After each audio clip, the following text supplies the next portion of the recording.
To create a more secure login process in Investor 360, Multi-Factor Authentication, or MFA, will be required for all users on mobile and desktop platforms beginning September 9th, 2021.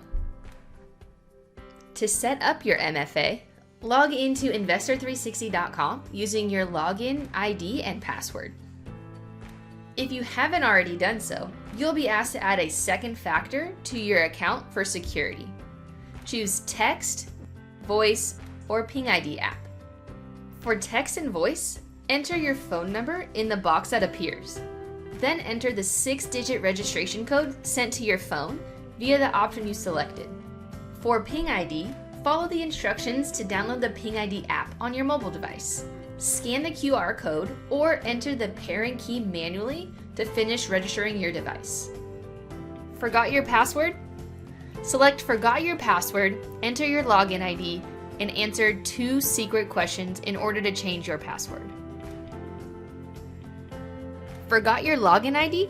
Secret questions? Or have questions regarding the MFA? Please reach out to your advisor.